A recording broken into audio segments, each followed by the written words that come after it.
Welcome back to my channel. Kembali lagi bersama saya Asar Gasim Aman. Pada konten hari ini saya akan membahas mengenai SM825 tanggal 17 Juni 2025 yang dikeluarkan oleh Kementerian Pendayagunaan Aparatur Negara dan Reformasi Birokrasi perihal persetujuan penetapan hasil evaluasi jabatan di instansi daerah. Nah, SM ini sebagai pengganti SM22 yang kemarin dikeluarkan pada tanggal 8 Januari 2024. Jadi dalam rangka percepatan dan optimalisasi penetapan evaluasi jabatan di instansi daerah, Kemenpan RB mengeluarkan surat menteri yang dapat dijadikan sebagai guidance teman-teman di daerah dalam rangka penetapan evaluasi jabatan yang beroutput kelas jabatan yang digunakan sebagai dasar pemberian tambahan penghasilan pegawai. Di dalam SM825 ini dijelaskan mengenai beberapa hal yang utama, yaitu untuk jabatan manajerial, bahwasanya untuk jabatan manajerial yang terdiri dari JPT, JA, yang terdiri dari administrator dan juga pengawas, untuk penetapan evaluasi kelas jabatannya dapat langsung mengacu kepada lampiran di surat ini yang terdapat di lampiran 3 dan juga lampiran 4 sepanjang jenis jabatan dan eselonisasi sesuai dengan yang telah ditetapkan dalam peta jabatan. Jadi berbeda dengan yang di SM sebelumnya, di SM22 di lampirannya itu sudah ditentukan kelembagaan di perangkat daerahnya sampai dengan nomenklatur jabatannya itu sudah dimunculkan di lampirannya, dan ketika ada perbedaan satu huruf pun itu daerah harus mengajukan persetujuan ke Kemenpan RB untuk menetapkan kelas jabatannya. Nah, kalau di surat ini alhamdulillah sudah lebih fleksibel karena selama eselonisasinya ataupun jenis jabatannya sama, kelas jabatannya langsung bisa kita acu seperti itu. Contohnya untuk sekretaris daerah itu eselonnya adalah di level kabupaten eselon 2A, kemudian sudah ditetapkan dengan kelas 15 dengan nilai jabatan dan faktor jabatan sekian, seperti itu. Kemudian untuk jabatan kepala bagian kelasnya adalah kelas 12 dengan nilai sekian dan faktor jabatan sekian, sudah muncul di lampirannya dan bisa kita acu. Oke. Tapi yang menarik di sini ada perbedaan lagi. Kalau di SM22 itu untuk perangkat daerah nilai dan kelasnya itu ada yang dibedakan. Misalnya di kepala Baperida atau Baperda itu lebih tinggi dari kepala perangkat daerah yang lain. Begitu pula untuk sekretaris badannya itu juga nilainya lebih tinggi dari sekretaris di perangkat daerah yang lain yang mungkin secara dilihat dari secara faktor-faktor jabatannya nilainya lebih rendah, seperti itu. Tapi di sini tidak dibedakan selama eselonisasinya sama, baik itu di dinas maupun di badan, itu nilainya sama. Nanti ketika daerah ingin mengusulkan kelas jabatannya itu beda dari yang di lampiran, nanti daerah bisa mengusulkan ke Kemenpan RB untuk mendapatkan penetapan persetujuan. Oke, itu untuk yang jabatan manajerial. Kemudian untuk yang jabatan fungsional ini masih sama dengan yang di SM22, bahwasanya untuk jabatan fungsional yang telah tercantum di lampiran 5 dapat diberikan bagi JF yang telah mendapatkan rekomendasi kebutuhan dari masing-masing instansi pembinanya. Jadi JF yang dimasukkan ke peta jabatan di masing-masing daerah adalah CF yang sudah mendapatkan rekomendasi kebutuhan ini ya, rekomendasi kebutuhan dari instansi pembina. Misalnya CF analis kebijakan itu instansi pembinanya adalah di lembaga administrasi negara. Jadi ketika teman-teman ada CF analis kebijakan dan belum mendapatkan rekom, hendaknya segera disusulkan rekomendasinya agar penetapan kelas jabatannya bisa dipakai sesuai yang ada di lampiran 5 di SM 825 ini. Begitu pula untuk CF-CF yang lain, misalnya di arsiparis ada CF pustakawan di Perpusnas, kemudian arsiparis di ANRI ya. Jadi dari sekian puluh atau sekian ratus CF di daerah nanti harus dilengkapi rekomendasinya agar dapat digunakan kelasnya seperti itu. Kecuali untuk yang CF itu muncul di nomor 2 di SM 825 di nomor 2 huruf A di nomor yang kedua ya, bahwasanya untuk CF yang hasil penyetaraan jabatan sesuai dengan surat Menteri Dalam Negeri dalam penyampaian verifikasi dan validasi saat usul penyetaraan jabatan itu diperkenankan. Artinya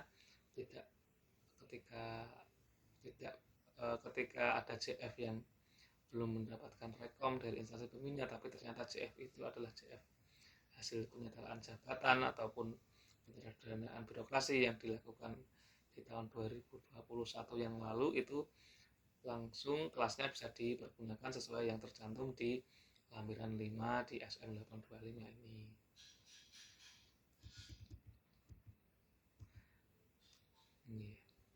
Di lampiran 5 ini juga terdapat beberapa perubahan ya, baik nomenklatur dan juga perubahan kelas. Seperti untuk yang nomenklatur itu dulunya penata perizinan, kemudian penata kelola penanaman modal itu kan CF baru di DPM PTSP. Di surat yang sebelumnya itu kelasnya belum ada, sedangkan di surat 825 ini sudah dimunculkan dengan kelas. Untuk yang pertama kelas 8, untuk yang muda kelas 10, untuk yang madya kelas 12. Begitu pula untuk usulan-usulan dari masing-masing instansi pembina ya, yang sebelumnya juga sudah banyak yang beredar, misalnya dari Kementerian Perdagangan berkaitan dengan kelas jabatan di penera, dan ada juga yang dari Kementerian Sosial ya, ada CF pekerja sosial, dan juga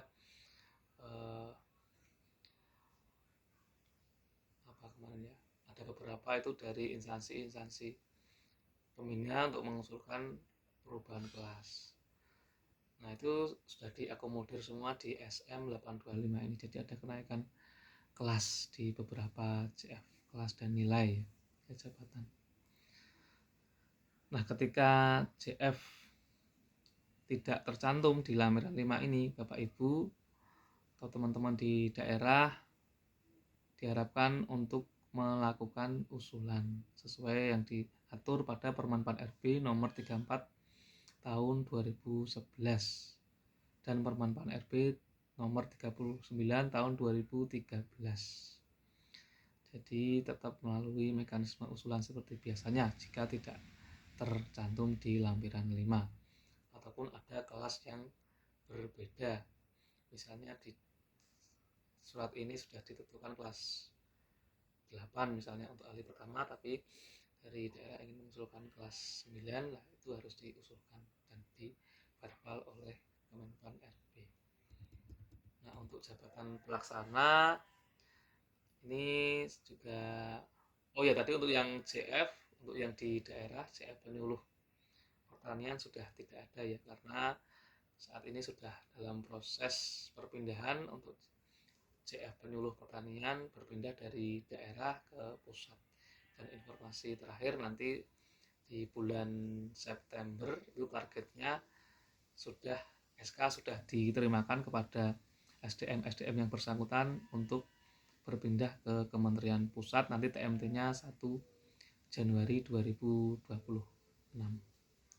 Jadi di lampiran ini sudah dihilangkan karena sifat CF-nya adalah tertutup, hanya ada di pusat, tidak di daerah lagi, seperti itu. Yang untuk jabatan pelaksana ini juga sama di SM22 sudah ditentukan di lampiran 6 mengacu kepada Kepmenpan RB nomor 11 2024 untuk nomenklatur, kualifikasi, pendidikan, tugas, dan kedudukan sudah dicantumkan di lampiran 6.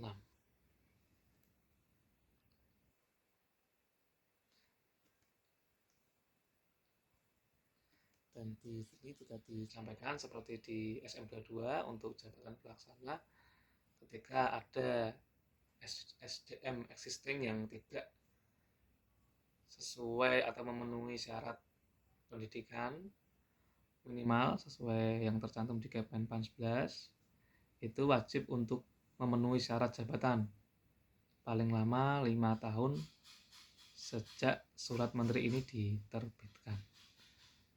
Nah, ini kalau boleh saya sampaikan berarti ada perpanjangan waktu ya, karena di SM22 itu tertanggal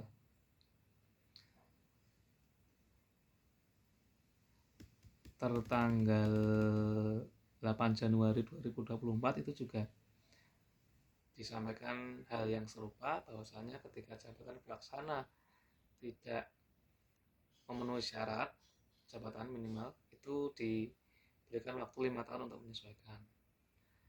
Nah, ini surat SM 825 bertanggal 17 Juni 2025 disampaikan lagi untuk 5 tahun ketika tidak memenuhi syarat wajib untuk menyesuaikan. Nah, pertanyaannya yang dijadikan sebagai acuan itu apakah yang SM22 yang lalu atau SM825 yang tanggal 17 Juni ini.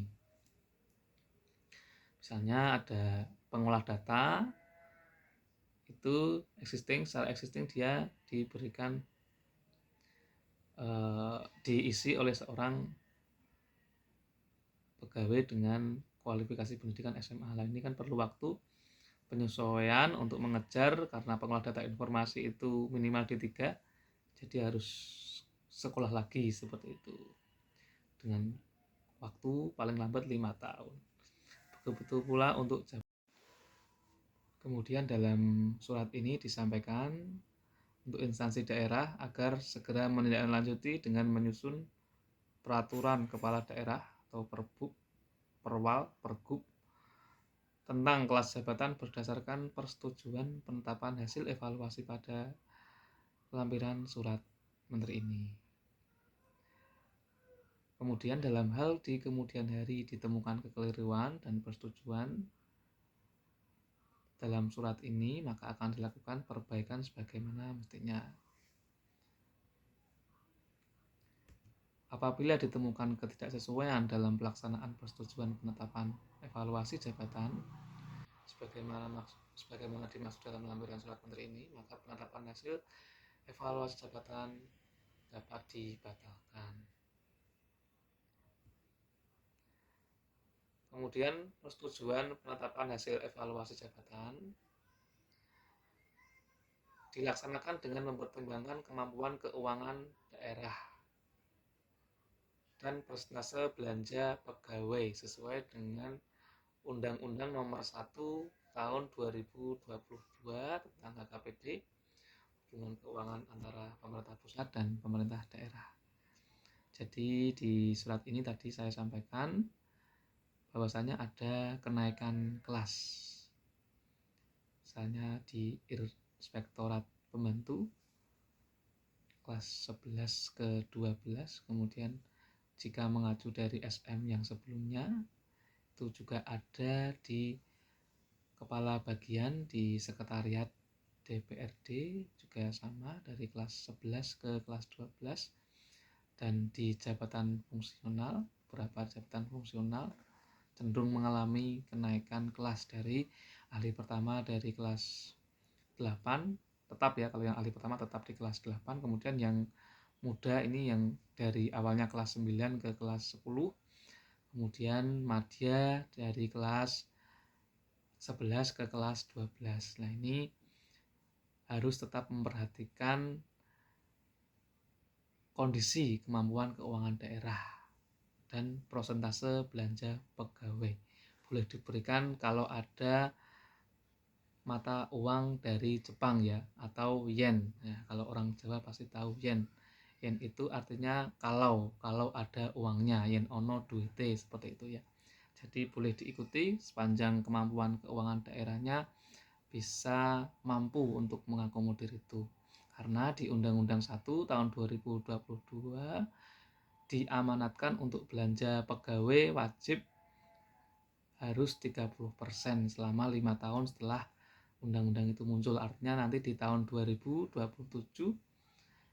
di daerah belanja pegawai harus wajib di luar TPG ya, atau sertifikasi untuk guru itu wajib 30%, seperti itu.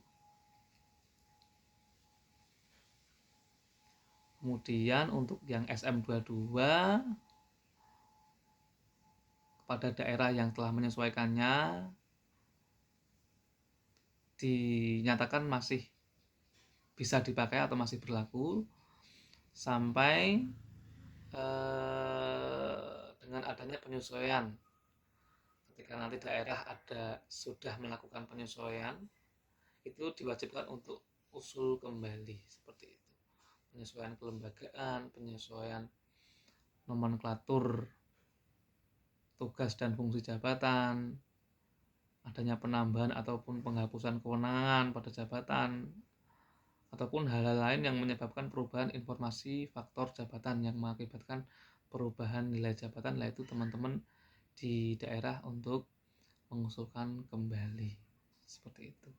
Tapi di sosialisasi kemarin dari Kemenpan RB itu disampaikan untuk yang belum itu bisa melakukan usulan ke Kemenpan RB, tapi nanti jawabannya itu kemarin di sepil itu adalah jawabannya untuk mengikuti SM825 ini. Jadi yang diacu adalah lampiran 1 sampai lampiran 5 yang ada di SM825 tanggal 17 Juni ini, kecuali dari teman-teman ada yang berbeda kelas jabatannya. Misalnya Kasubag di kecamatan itu teman-teman ada yang memberikan kelas 9, sedangkan di SM ini ditentukan kelas 8. Yaitu teman-teman ketika ada yang lebih dari kelas ini, nanti teman-teman harus melaksanakan verbal ulang kepada Kemenpan RB untuk mendapatkan persetujuan penetapan kelas jabatan, seperti itu. Nah, kemudian dari Mendagri juga sangat gercep sekali untuk memberikan arahan kepada teman-teman di daerah.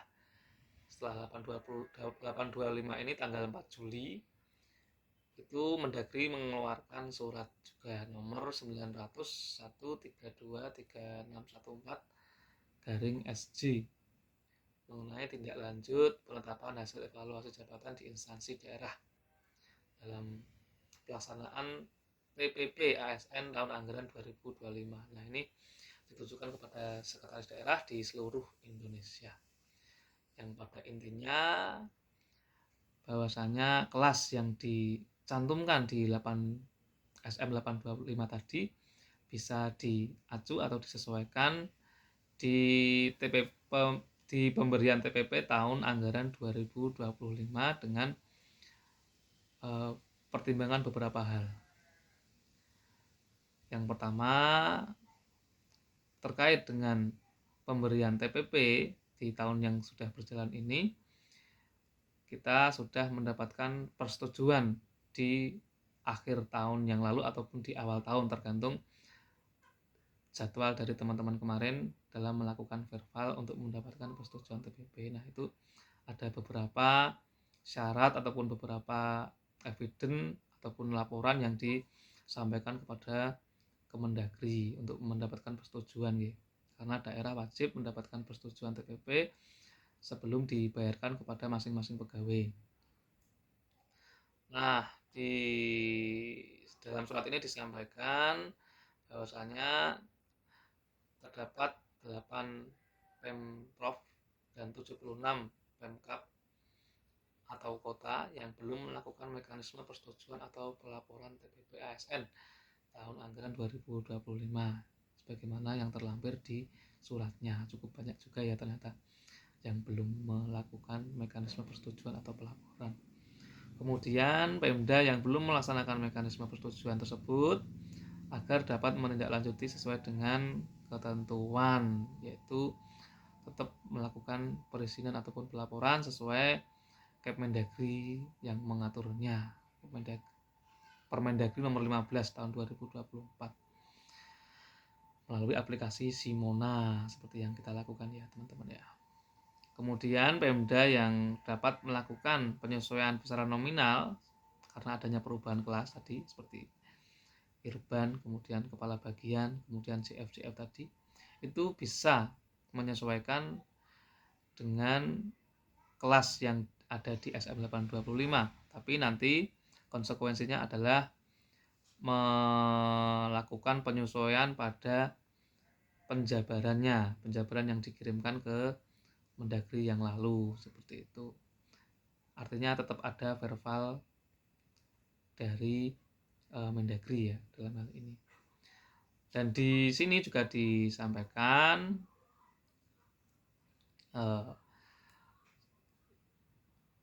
bahwasanya untuk penyesuaian tersebut memperhatikan kemampuan keuangan daerah. Artinya yang tadi saya sampaikan mata uang Jepang ya, yen itu tetap dipakai juga di Mendagri dan tidak menambah pagu total TPP ASN 2025. Nah, jadi perubahan kelas ataupun perubahan pemberian yang diberikan kepada pegawai yang terdampak tadi itu tidak boleh menambah total pagu anggaran di TPP ASN tahun anggaran 2025 ini. Oke, jadi untuk amannya ya tahun depan saja ya 2026 karena untuk penetapan kelas jabatan ini kan juga butuh proses dari SM tadi kan ditindaklanjuti dengan perkada. Kemudian perkada, setelah perkada dikeluarkan nanti berpengaruh juga kepada peta jabatan yang dikeluarkan. Di samping peta jabatan juga ada isian ataupun input dalam aplikasi e-Ansap ABK Kemendagri yang nanti diupload ke Simona sebagai evidennya ya. Jadi prosesnya cukup panjang. Jadi tidak bisa langsung kelasnya naik langsung bisa dipakai. Tetap harus ada proses yang harus dilalui.